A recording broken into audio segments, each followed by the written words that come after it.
এই নিয়ে 1.5 লাখ টাকা তোর কাবিন নামা। আজকের পর থেকে তোকে আর রাস্তাঘাটে চুরি করে বের হতে হবে না, কারণ তুই তো সবসময় অবিবাহিত হয়ে থাকতে চাস, এবং কি তোর ডিভোর্সের কাগজ তুই সময় মতো পেয়ে যাবে। আজকের পর থেকে তুই মুক্ত হয়ে গেলি গা। ভালো থাকিস, গুড বাই। আরে দাঁড়াও, যাওয়ার আগে আমার কথাটা তো শুনে যাবা।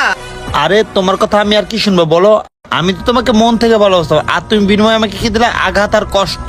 হ্যাঁ, আমি তোমাকে কষ্ট দিছি, তুমি আবার এটা ভেবো না আমি তোমাকে ডাক দিছি আবার নতুন করে তোমার সাথে সংসার করার জন্য। আমি তোমাকে এটা বলার জন্য ডাক দিছি, আমাদের মেয়েদের ছেলেদের খুঁজে বের করা লাগে না, ছেলেরা আমাদের মেয়েদেরকে খুঁজে বের করে। আমি তো তোমাকে এটা বলার জন্য ডাক দিছিলাম যে ধন্যবাদ তোমাকে, তুমি আমাকে নিজের ইচ্ছে ডিভোর্সটা দিলা, আর আমার কাবিনের টাকা আগে আগে দেওয়ার জন্য।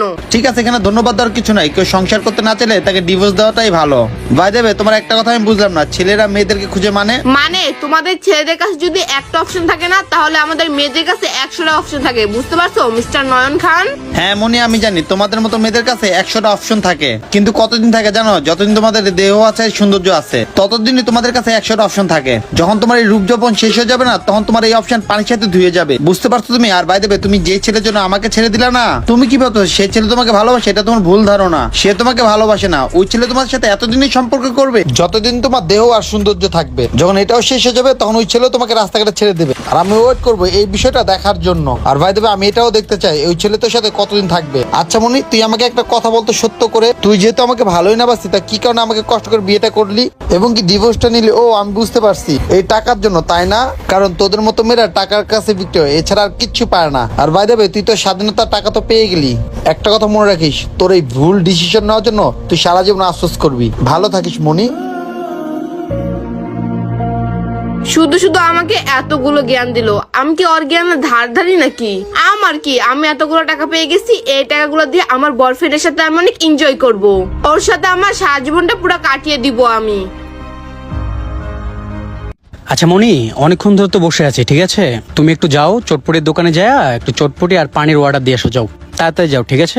আরে শাহিন, তুমি দেখতে পাচ্ছ না আমি ফেসবুকে ছবি আপলোড করতেছি? আর শোনো, আমার শরীরটাও তেমন ভালো না, এত দূর হেঁটে হেঁটে যে আমি চটপটি অর্ডার দিতে পারবো না। তুমি যাও, তুমি ছেলে মানুষ না, আমি যেতে পারবো না। কি বললাম মনি, তোমার শরীর খারাপ? এতক্ষণ ধরে বসে বসে তুমি মোবাইল টিপছো, ঠিক আছে? আমি এখন একটা কাজ দিছি তোমাকে, তুমি বলতেছো শরীর খারাপ, এই খারাপ ওই খারাপ, তোমার নানান অজুহাত আমাকে তুমি দেখাচ্ছ। আমি বুঝলাম না মনি, তোমাকে কোনো কাজের কথা বললে তুমি আমাকে নানান অজুহাত দেখাও। তোমার ব্যবহারের আগামাথা আমি কিছু বুঝতেছি না, তুমি কি জন্য আমার সাথে এরকম ব্যবহার করতেছো বলো? আরে শাহিন, তুমি আমার সাথে তুই তাঙ্কারি ব্যবহার কেন করতেছো? আমি কি তোমার কাছের বউ নাকি? তুমি কি ভুলে গেছো আমি তোমার গার্লফ্রেন্ড হই? আর তুমি তোমাকে বলছিলা কিছুদিন পর তুমি আমাকে বিয়ে করবা, আর তুমি আমার সাথে কথা বললে ভেবে চিন্তে এবং কি ভদ্রভাবে আমার সাথে কথা বলবা, ঠিক আছে? কি বললাম মনি? তুমি আমার গার্লফ্রেন্ড লাগো, তোমার সাথে আমার ভালো ব্যবহার করতে হবে? ভালো ব্যবহার আমি তোমার সাথে করতে পারবো না।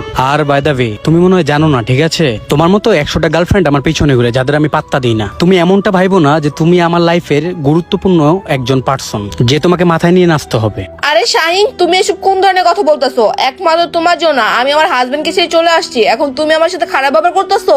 দেখ মনি, এসব উল্টা পাল্টা নাটক আমার সামনে একদম করবি না, ঠিক আছে? একদম চুপ থাক, তোর নাটক আমার দেখতে ভালো লাগে না। তুই তো তোর হাজবেন্ডকে ছাড়ছস আমার টাকার কারণে। তুই তো ভালো করে জানতি যে আমার কাছে অনেক টাকা আছে, যার কারণে তোর হাজবেন্ডকে ছেড়ে আমার কাছে আসছিস। আমার টাকা না থাকলে তুই জীবনও আমার কাছে আসতি না। আর আমি বুঝতে পারছিলাম তুই আমার সাথে শুধু এনজয় করার জন্য আসছিলি, আর আমার টাকা পয়সা শেষ হয়ে গেলে তুই আমাকে ছেড়ে চলে যাইতি, কারণ তোদের মতো মেয়েরা এগুলোই করে। তাই বলতেছি মনি, তোর অভিনয় নাটক আমি বুঝে গেছি, তুই আমাকে বোকা মনে করিস না। আরে শাহিন, তুমি যেমনটা ভাবতেছো ঠিক তেমনটা না। আমি তো তোমার টাকা পয়সাকে ভালোবাসি না, আমি তো তোমাকে মন থেকে ভালোবাসি, এই জন্য তো আমি আমার হাজবেন্ডকে ছেড়ে তোমার কাছে চলে আসছি। এই চুপ থাকতো, তুই আমার চোখের সামনে থেকে এখনই যা।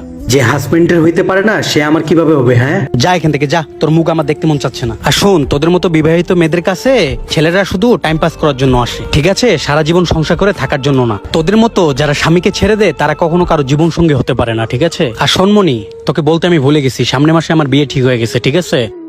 সামনের মাসে আমি বিয়ে করতেছি, আর তুই আজকের মধ্যে আমার বাসা ছেড়ে চলে যাবি, ঠিক আছে? আমি চাই না যে তোর কারণে আমার ফ্যামিলিতে কোনো ঝামেলা হোক, আমার নতুন সংসার ভেঙে যাক। আমি বিয়ে করে আমার জীবনটাকে অনেক সুন্দর করতে চাই, আমি সুন্দরভাবে বাঁচতে চাই। তোদের মতো মেয়ের পাল্লায় পড়ে আমার লাইফটাকে আমি শেষ করতে চাই না। কি বললা শাহিন? তুমি সামনে মাসে বিয়ে করতে যাচ্ছ, আর এই কথা তুমি আমাকে এখন বললা? শাহিন, তুমি কিন্তু খুব ভালো করে জানো একমাত্র তোমার জন্য আমি আমার হাজবেন্ডকে ছেড়ে, আমার সংসার ছেড়ে আমি তোমার কাছে চলে আসছি। শাহিন, তুমি এখন এই কাজটা আমার সাথে কিভাবে করতে পারবা? তোমার বিবেকে কি একটু বাধা দিবে না? আর আমার ভালোবাসার কি কোনো মূল্য নাই তোমার কাছে? তুমি আমাকে এইভাবে ঠকাবা? কি বললি মনি? তুই তোর হাজবেন্ডকে ঠকাস নাই?